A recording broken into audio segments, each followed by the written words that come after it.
Hello, ഞാൻ എൻ്റെ അനിയത്തിയും കൂടി ഒരു കുഞ്ഞ് യാത്ര പോക്കാന്ന് 22 വർഷങ്ങൾക്ക് ശേഷമാണ് നമ്മൾ അടുത്തേക്ക് പോകുന്നത്. ഞാനിപ്പം വോയിസ് കൊടുക്കുന്നത് റോഡ് മന്നായതുകൊണ്ട് തന്നെ വണ്ടി പോകുന്ന ഒച്ചയിൽ നിങ്ങൾ കേൾക്കും. എന്നോട് എല്ലാവർക്കും ഉള്ള ഒരു പരാതി സൗണ്ട് കുറച്ചിട്ട് വീഡിയോ എടുക്കുമെന്നാണ്. സൗണ്ട് കൂടുതൽ ഉണ്ടായതുകൊണ്ട് തന്നെ മാഷാഅല്ലാഹ് എനിക്ക് മൈക്കിൻ്റെ ഒന്നും ആവശ്യമില്ല.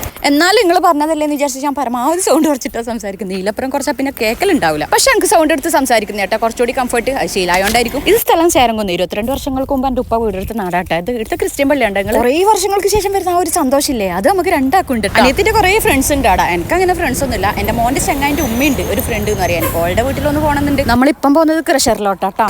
ക്രഷർ എന്ന് വെച്ചാൽ ഈ ജില്ലി പൊടിക്കുന്നില്ലേ, അത് തന്നെ ഭയങ്കര പൊടിയാട്ടോ. അങ്ങോട്ടേക്ക് പോകുമ്പോൾ ഓള് നടന്ന് മുന്നിലെത്തിയട്ടാ. ഞാൻ വീഡിയോ എടുത്ത് ബേക്കും. അങ്ങനെ നടന്ന് നമ്മൾ ലാസ്റ്റ് ക്രഷർ കണ്ടെത്തിയട്ടാ. കുറച്ച് കൊതപ്പൊക്കെ ഉണ്ടെങ്കിലും ലാസ്റ്റ് ആ കണ്ടെത്തിയതിൻ്റെ സന്തോഷം നോക്കി. ഇനി ഇതിൻ്റെ വിഷയം കാര്യങ്ങളെല്ലാം ഞാൻ കാണിച്ചു തരാം. നടന്നൊരു വകയായി മക്കളെ. അങ്ങനെ ആടിയെല്ലാം ഒന്ന് ചുറ്റി കണ്ടിട്ട് നമ്മൾ അസ്തമിക്കാനായ സൂര്യൻ്റെ വീഡിയോ എടുത്തത് അടിപൊളിയല്ലേ. ഞാൻ ആ ക്രഷറിൻ്റെ അങ്ങേക്ക് ഇറങ്ങി ചെന്നിട്ട് വീഡിയോ എടുക്കുമ്പോൾ ഓള് പറയുന്നുണ്ട് വേണ്ട മതിയാക്കിയിട്ട് വാ. ഞാൻ വിടും നമ്മളാരാ മോള്. തൈല് റോഡ് ഉണ്ട്, അതിൻ്റെയും തൈല് മെയിൻ റോഡ് ഉണ്ട് കേട്ടോ. നമ്മളങ്ങനെ നടന്ന് തിരിച്ചടന്ന് നമ്മൾ തിരിച്ചടക്കുമ്പോൾ നമ്മൾ സിമെൻറ്റിൻ്റെ കട്ട ഉണ്ടാക്കുന്ന സ്ഥലം കണ്ടേട്ടാ. നേരത്തെ തന്നെ എടുത്ത വീഡിയോ എടുക്കാൻ ഇടുന്ന പണിക്കാർ കുളിക്കുന്നുണ്ടായിന്, അതുകൊണ്ട് അധികം എടുത്തിട്ടില്ല. ഈ ജില്ലിപ്പൊടിനെ കൊണ്ട് ഉണ്ടാക്കുന്ന കട്ടയാന്ന് തോന്നുന്നത്. പിന്നെ നമ്മൾ പോയത് പണ്ടത്തെ നമ്മൾ അയൽവാസിയായ സൈത്തത്താൻ്റെ വരയിലേക്കാ കേട്ടോ. ഓർമ്മ മോൻ്റെ വരയത്. ആടുന്ന് കുറച്ച് വർത്താനം പറഞ്ഞിട്ട് നമ്മൾ നേരെ പോയത് പണ്ട് ഉപ്പ മേടിച്ച പേരൻ്റെ അടുത്തേക്കാ. ഇവിടെ ആകെ മൊത്തത്തിൽ മാറി. പണ്ട് ഉപ്പ മേടിക്കുമ്പോൾ ഓടും വാർപ്പും കൂടി ഒരു ചെറിയ വരയേനു. ഇപ്പോൾ ഇവിടെ ക്രിസ്ത്യൻസ് അങ്ങനെ താമസം. മൊത്തത്തിൽ മാറ്റം വന്നിട്ടുണ്ട്. ഇതിൻ്റെ കുറച്ചുകൂടി ലോങ് ആയിട്ടുള്ള വീഡിയോ യൂട്യൂബിലുണ്ട് കേട്ടോ. ബൈ.